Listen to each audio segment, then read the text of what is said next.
실리콘밸리 은행 주가가 급락해서 60% 하락한 다음날 한국 사람들이 오히려 매수를 시작했습니다. 우리나라 사람들이 좋아하는 투자 중에 레버리지 말고 또 뭐 있냐면 핫다라는 게 있어요. 하한가에서 딱 잡아서 상승 때 먹고 나오겠다 이 전략을 썼던 것 같은데, 어제 순매수 4위가 실리콘밸리 은행이었었거든요. 장전에 거래가 정지되지 않았다라고 하면은 이 주식을 가장 많이 가진 개미들이 있는 국가가 한국이 될 뻔했어요. 우리나라 유명한 기관 투자자인 국민연금도 2021년 말 기준으로 실리콘밸리 은행 주식을 3,624억치를 보유하고 있었습니다. 2021년 말이면은 미국 주식이 굉장히 좋을 때였잖아요. 당시 주가를 보니까 678달러 기준으로 봤던 거거든요. 그러면 지금 주가가 106달러니까 환이익을 합해도 약 75% 손실이 나는 상태. 2,700억을 잃고 약 900억 가량이 남았겠죠. 그런데 거래 정지된 가격이 44달러 부근입니다. 실제로는 400억 가량이 남았다고 봐야 되겠죠. 그러면 잃은 돈이 얼마예요? 2,700억에다가 500억 더 잃었으니까 3,200억을 잃은 거죠. 실리콘밸리 은행이 파산을 하고 이제 국가가 인수를 했다는 뉴스가 나왔습니다. 재무부가 파산 관리를 할 건데, 국민연금은 이 돈을 다 잃게 될 거냐, 아니면 어느 정도 건질 수 있을 거냐, 국민들의 재산이 걸려있는 일이기 때문에 제가 한 반나절 정도 자료를 찾아봤습니다. 사건이 생기면 우리가 과거 판례를 찾게 되거든요. 문제가 생긴 은행을 국유화했던 가장 유사한 사례가 AIG였었어요. 당시 박지성 선수가 뛰었던 맨체스터 유나이티드 스폰서가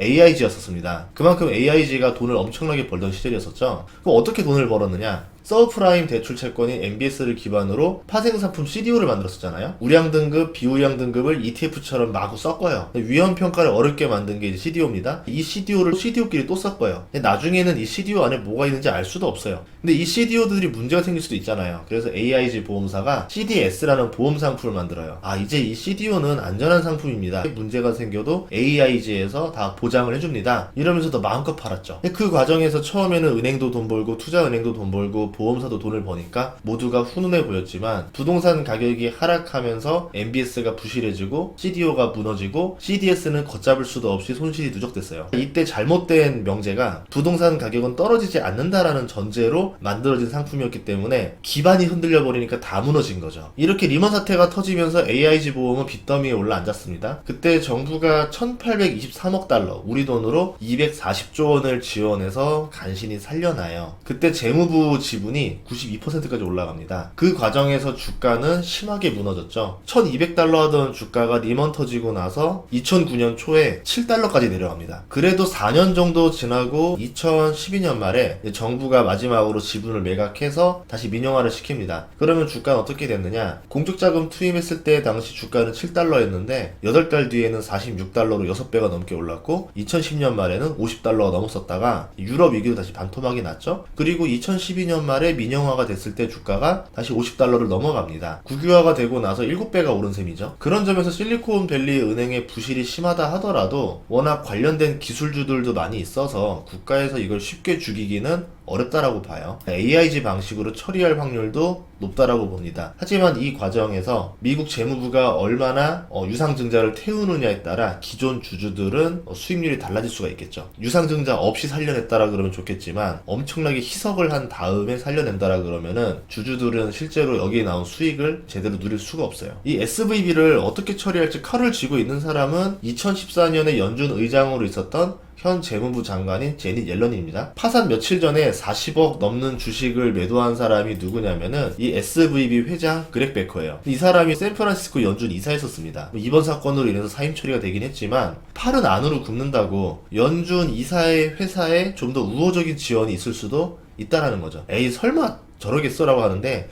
미국의 역사를 보면은 그런 경우도 종종 있었어요. 그래서 상당히 빠르게 미국 재무부가 움직였잖아요. 이번에 이 사건으로 미국 예금보호공사랑 연준도 긴급회의를 했고, 월요일날 연준의 긴급회의도 벌어지게 됩니다. 아마 그 주제가 이 SVB 때문에 그런 것 같은데, 여기서 어떤 해결이 나올지도 좀 봐야 될 것 같아요. 그러면은 이 회사가 살아날 수 있는지 없는지 펀더멘털적인 관점도 우리가 좀 봐야 되겠죠. 실리콘밸리 은행 해명 자료에 의하면은 7%의 현금, 55%의 미국채, 그리고 정부 기관 채권, 이렇게 이루어져 있다고 합니다. 시장성이 없는 채권이 1%라고 대출이 35%로 이루어져 있어요. 예금 대비 대출 비율은 43%다. 업계 대비 낮은 축에 속한다 라고 말을 하는데, 물론 이게 거짓말로 이루어진 데이터라 그러면 소용이 없겠죠. 진실이라고 가정을 하고 자산에서 채권이 얼마나 손실 났는지를 보도록 하겠습니다. 미국채 몇 년물을 가지고 있는지 추정할 수가 없어가지고 그냥 스탠다드라고 가정을 했어요. 관련 ETF 중에서 GOVT라는 게 있어요. 2022년 말 당시 채권 가격과 지금 가격을 보면은 거의 비슷합니다. 만약에 장기채를 샀다라 그러면 약간 이득일 거예요. 문제는 이 채권을 팔았을 때 210억 달러치를 매각해서 18억의 손실을 입었다라는 뉴스가 나왔습니다.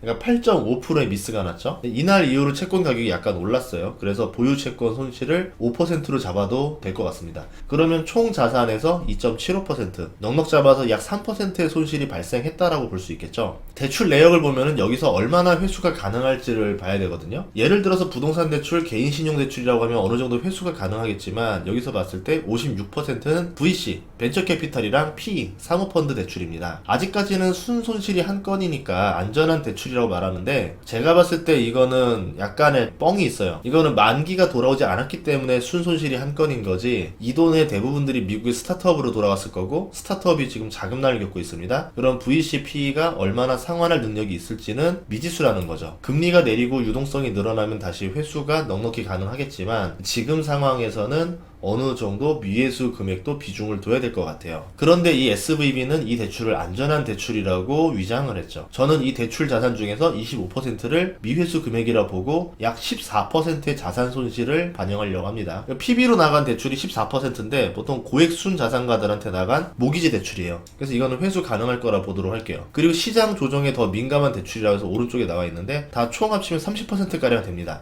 대부분 다 혁신기업 대출이에요. 그러니까 스타트업들, 상환 능력이 없는 기업들에게 대출을 했다라 보시면 됩니다. 그럼 여기서 한 50% 정도는 정크라 분류를 해야 되겠죠. 그러면 15%의 손실이 발생해요. 그러면 손실을 두 개 합치니까 대출 자산의 30% 정도를 손실 처리를 해야 됩니다. 종합해보면은 총 자산 2,090억 달러에서 약 14%를 손실로 처리해야 됩니다. 290억 달러를 생각하면 자산은 1,800달러가 돼요. 그리고 총 예금은 1,754억 달러인데요. 이 예금의 고객들 대부분이 스타트업들입니다. 미국은 주급으로 임금을 지급하고 있는데요. 일주일만 계좌가 동결돼도 임금이 마비가 됩니다. 그래서 국가에서 빠르게 조치를 해준 것 같고, 자산에서 예금을 모두 빼면은 46억 달러, 우리 돈으로 6조 원 정도의 가치가 나와요. 단순히 예금만 줘야 되는 게 아니고 다른 부채들도 있습니다. 종합해보면은 158억 달러의 자본 잠식이 벌어지는 거고, 21조 원의 수혈을 받아야 펑크가 안 납니다. 현재 시가총액이 8조 정도 되니까 21조 정도의 수혈을 받는다라는 거는 1대3, 지금의 주식 비중이 4분의 1로 줄어들겠죠. 300% 유상 증자를 한다라고 보시면 됩니다. 이런 방법도 있을 거예요. SVB가 보유한 채권을 담보로 대출을 해주고, SVB는 이 채권을 헐값에 팔지 말고 만기까지 보유하는 전략이에요. 대신에 대출 이자는 채권 이자만큼 내야 되겠죠. 그렇다 하더라도 내가 채권을 할인해서 팔지 않아도 되니까 이득이 됩니다. 그러면 손실액을 확 줄일 수가 있겠죠. 여기에다가 벤처캐피털이나 사모펀드에다가 줬던 대출이 문제없이 회수가 된다라고 가정하거나, 채권 손실을 입지 않은 상태로 이 대출을 그대로 매각할 수 있다라 그러면은 손실률 1% 정도만 책정하면 될 것 같습니다. 이렇게 되면은 자본은 121억 달러, 우리 돈으로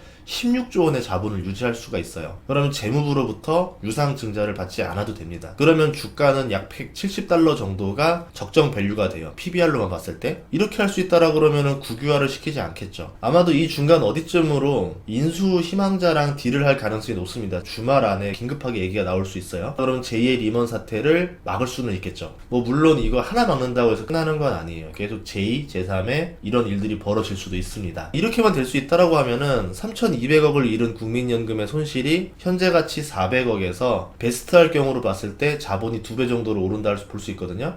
그러면은 400억이 800억이 되니까 400억을 더 회수할 수가 있는 거죠. 더 길게 봐서 경기가 좋아지고 금리도 낮아진다라고 볼게요. AIG만큼 주가가 회복된다라고 하면은 잃은 돈의 상당 부분을 복구할 수도 있을 겁니다. 근데 이거는 굉장히 베스트한 환경인 거고, 그렇게 되기는 쉽지 않을 거라 봐요. 반대로 손실률을 그대로 대입해버리면은 주가는 0원이에요. 이 기업에 투자한 주주들은 가져갈 수 있는 돈이 한 푼도 없을 겁니다. 결국은 재무부가 어떻게 하느냐, 딜이 어떻게 처지느냐에 따라서 변동성이 굉장히 심한 거죠. 그러면 국민연금 3,624억은 전액 손실 처리를 해야 됩니다. 그래서 국가적으로도 실리콘밸리 은행 문제가 잘 해결되어야 우리의 연금 고갈을 하루라도 늦출 수가 있습니다. 문제가 잘 해결될 수 있도록 기도해주면 고맙겠습니다. 다음 시간에도 좋은 정보로 찾아뵙겠습니다. 구독과 좋아요, 알림 설정 부탁드릴게요. 고맙습니다.